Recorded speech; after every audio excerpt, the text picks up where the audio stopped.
Welcome back, everybody, back with a video today. Robin's preview as well, Aria as well. Don't know if it's gonna be the same video, maybe separate, not too sure yet. So let's get right into it. Robin's preview is here. Renaka, Corral, Victoria, and now Robin. Now, obviously, Robin, I like the design. Who would have thought of guns in Epic 6? Who would have thought? So we do have an effect in this.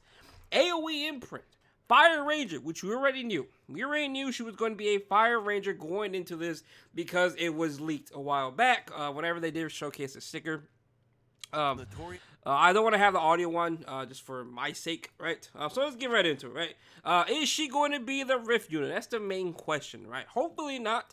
She is 115 speed, okay. 30% effectiveness, not too shabby, okay. Self-imprint is going to be 18% attack, not too bad. We will find out if she's a Rift unit depending where they showcase her, right? If they showcase her in a Rift, we'll pack it up. We already know she's a Rift unit. But maybe that's a good thing. Maybe that's a good thing, right? So, skill number 3. Attacks all enemies with her secret weapon and extends durations of debuffs except for those which prevent movement by 1 turn. Before 85% chance to inflict decreased defense for 2 turns. When the skill is not on cooldown, at the start of ally's extra turn, grants swift attack to the caster and increases combat readiness by 25%. So, obviously, they want you to use this with Renaka, right? Obviously, right? At the end of the turn, Danae's bleed and burn effects inflicted on the target, not too shabby, does make sense. Because when a skill's not on cooldown, at the start of an ally's extra turn, which is the only other character I can think of that has extra turn, that released recently was going to be Renaka, right? But she doesn't really have any debuffs. So let's get right into it. Let's see what they're cooking with. Surely, and I mean surely, she's not a Rift unit. So please. I mean, it's not too bad. 5 turns, bring it down to 4.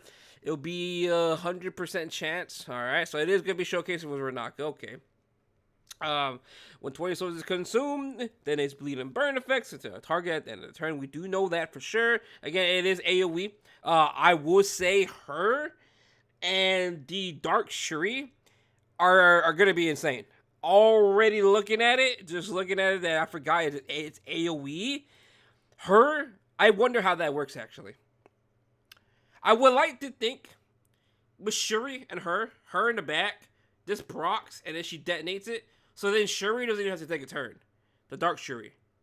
I think that's actually an insane combo already. Wait a minute. We found a new arena cleave. Alright. So, S2 attacks all enemies with a grenade launcher. Another AoE skill. Not too shabby. Okay, dispelling 2 buffs before 85%, 100% at max. Wait. I always forget if this is 100% at max or not because of how it looks. But again, 2 buffs and 85%, let's just say 85. Chance to inflict 3 burn effects for 1 turn. Wait a minute. It's just not this Aramitha. The OG ML Aramitha. This literally sounds like OG Aramitha because she was so broken. 3 burn effects for 1 turn? Wait a minute. Wait. Wait a minute. Wait 1 second here. That's kind of crazy, no? So, she can apply 3 burns. And then, with her S3, she could detonate all of them. Now, keep in mind, like I did say, her and Shuri are going to be best friends already. Oh my goodness, this looks disgusting. Attacks the enemy with a dagger and has 85% chance to inflict bleed for 2 turns. Alright, well, I'm already sold on this character. I think she's going to be really, really good. And I mean, really good. Like, I'm gonna have fun type of good. That's good for me. Alright, let's look at the artifacts. Every artifact lately has been absolutely insane. So, increases effectiveness by 15%. That's already nice to see, honestly. After attacking, it has a 50% chance to inflict burn on a target for 1 turn. Can only be activated once every 2 turns. At max, 100% chance to inflict burn on a target for 1 turn. Well, GG. Already broken. Good artifact. 100% at max. I really don't like artifacts that are like 75%. Cough, cough. Guiding Light, by the way. Guiding Light, nope. I wish it was 100% at max, but it's not. But overall, not too shabby. Artifact, good. I love when it gets raw stats, aka effectiveness. It's very, very nice. But again, as a character, I like her. I like her quite a bit. I think she's going to be really good. Of course, they are making her towards the bleed and burn for RTA. Of course, right now, RTA, burn, bleed, and all that are buffed currently inside RTA this season. So, of course, they want to showcase her. So, technically, she is not the Rift unit. which is technically good for us Robin simps over here. That is very, very nice. I would like to see that. So she will be starting on May 29th, so she will be starting next week. Okay, nice to know. And she's not a limited character. But again, back to the S3. I like this a lot. So she attacks all enemies again and extends the duration of debuffs, except for those which prevent movement. So if they already have like decreased defense and you use this, it makes it 3 turns. That's kind of crazy. I like that. And let's say they have like, what other one prevents movement that's really good? Hit chance, attack down, make that 3-turn debuff. Like, that's really good. I actually liked it a lot. And then, when the skill is not on cooldown at the start of an ally's extra turn, she grants swift attack to the caster and increases grant swift attack to herself and increases combat ranges by 25%. Yeah, I like this character. How fast is she again? Is it 115? Yeah, 115 base speed. That's not bad. That's not bad at all. I think this is like Lua stats, speed-wise. If not faster. When I mean Lua, I mean Blue Lua. I don't remember. Maybe a little bit. No, I don't remember her base speed at all. But again, I like this character. I think, I can't wait. I can't wait for this character. Now let's go look at MO Aramitha. Because, not Aramitha, MO Aria. As you can see right there. I'm throwing both of them together in the same video because why not? We might as well. MO Aria. So from what we've seen in her trailer, it did look like it was going to be a single target S3, which isn't bad, but hey, let's find out. Ooh. It looks so good. That looks nice. All right, so she's going to be a Dark Warrior. Who would have thought? Who would have thought after Arunka? Ooh, this looks good, though. The pose? I will say, though, I don't have any duplicates for this Aramitha. She has ER, 14%, AoE imprint, not too shabby. Passive S2, of course, right? So let's get into it. Again, I like this Aria. She looks nice. Again, I'm not an Aria simp. I never cared for this character, design-wise, but it looks much better now, to me. Because I never really cared for her at all before, so let's go ahead and skip ahead. Let's see what she's going to be cooking up. So, of course, she is going to be a part of the high school academy, and I like this a lot because I like all the designs they've been releasing here. Dark Warrior, 102 base speed, no gain, 966 attack, 7,323 HP. That's kind of a lot. And her self-imprint is going to be 18% HP. Okay, not too bad. So let's look at her skills right off the bat. Starting with the passive, increases soul burn consumption of the enemy by 100%. At the start of the first battle, increases effective ER proportion to max health.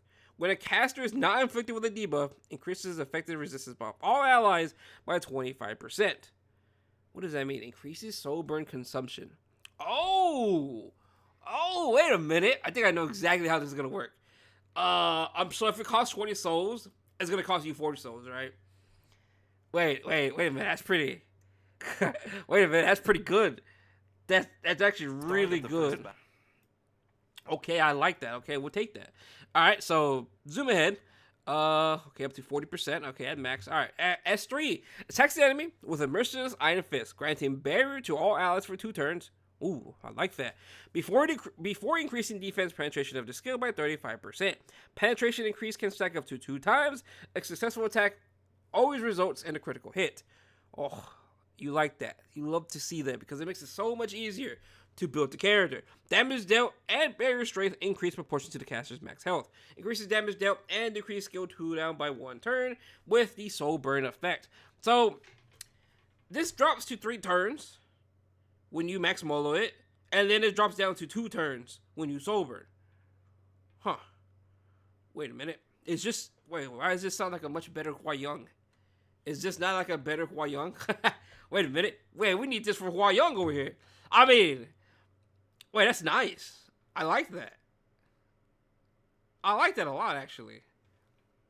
Alright, so S1. Attacks the enemy, increases combat radius of the caster by 15%. When Purge is on cooldown, activates Disciplinary action as an extra attack. Damage dealt increases proportion to the caster's max health. Disciplinary action attacks the enemy, inflicting up to 10% injuries. A successful attack always results in a critical hit. Damage dealt increases proportion to the caster's max HP. I like her S2 and S3. S1, I like it as well. I think this is a win-win-win.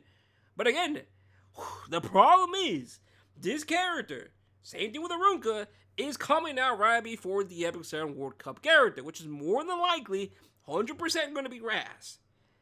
I like this character. I like it. Barrier for the team, Soul Burn, Warrior. She can actually take usage of Crowd's artifact, which you just saw her use right there. I like this character a lot, actually. On the Soul Burn, let's go back and look at that, right? So, again, I'm pretty sure. Let's say you take Ludwig into her. Luna, Ludwig, and Frida. Let's say that's 60 souls. And when Ludwig soul burns, it's basically doubling it. So instead of 20 souls, it's going to be 40 souls. So that's kind of crazy. I like that, actually. I like that a lot. Okay, this is a big up character. Oh my god, another must summon character, right? Surely she's another must summon. I think she's really good all around. Her and Robin are gonna be. Oh, I love characters like this because I know they're gonna shape up the meta, and we need that. I like how Renaka, Arunka changed up the meta, spiced up Guild War defenses. These two characters are gonna do the exact same thing. More than likely Aria. Robin, I'm not too sure yet, but man, I like this. I like these two characters. But other than that, though, let me know down below what you guys think about this. Robin and Aria. I think Aria is going to be absolutely insane. And I think Robin's going to be very good. And a very fun cleave. I already can picture it. I just pulled Dark Charade today on my main account. So I cannot wait to cook up some comps. If we even get Robin. Which we should because she's RGB. Very, very easy, right? Surely. But other than that, though, thank you guys for watching the video. Hope you have a good day. And I will see you guys later on. Peace out.